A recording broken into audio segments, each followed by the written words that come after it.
The Wisconsin Disability Vote Coalition logo animates onto the screen.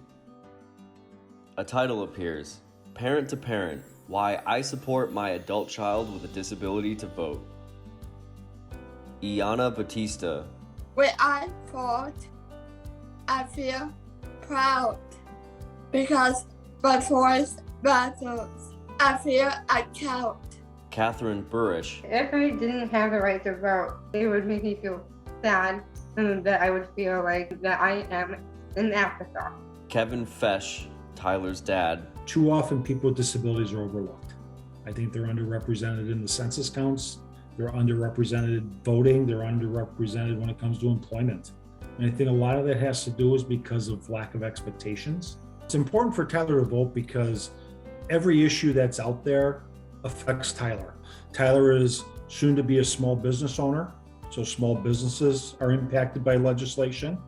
Tyler's a taxpayer, and most importantly, Tyler's a citizen. Every citizen has the right to vote.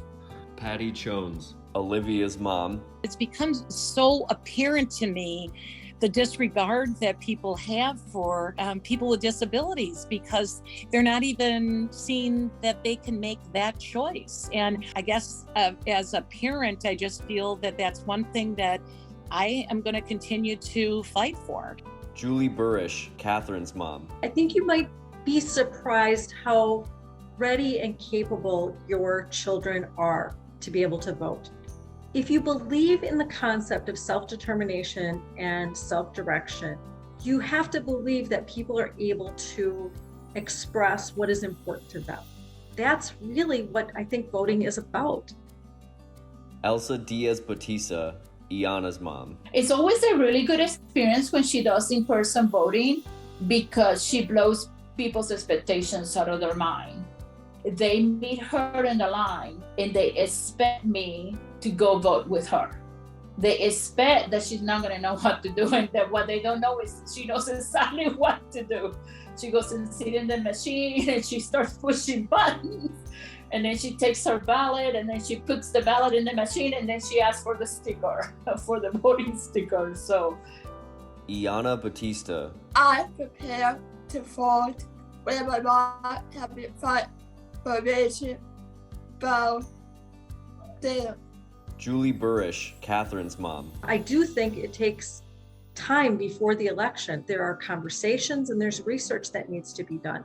And I don't think that's something you have to do just for people with disabilities. I think that's something we all need to do. How do you decide which candidate you want to vote for? Catherine Burrish. It kind of depends on what the topic is and what they're fighting for. So me and my mom would search up what they are like, and if I feel strongly about that person, I would vote.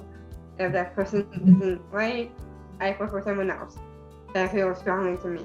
What happens when you don't agree on a candidate? Elsa Diaz-Batista, Iana's mom. then I ask her why, and she cannot tell me. But sometimes the answer is it's because I want to. It is not my vote. It is not her father's vote.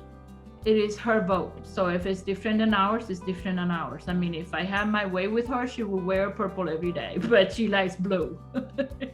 Patty Jones, Olivia's mom. I started doing a little bit of research about how people vote and why people vote the way they do. And I thought to myself, I spend so much time educating people with disabilities about the various plans that the candidates lay out, that people with disabilities, and Olivia is one, is probably more knowledgeable about what their plans are than the average person. Catherine Burrish. Don't be afraid to just go out there and vote, because you might be surprised that people with disabilities do have the voice to be heard.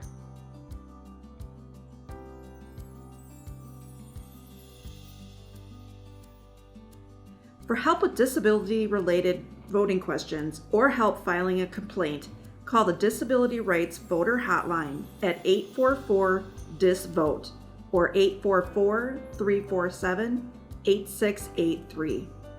The Wisconsin Disability Vote Coalition is a project of Disability Rights Wisconsin and the Wisconsin Board for People with Developmental Disabilities.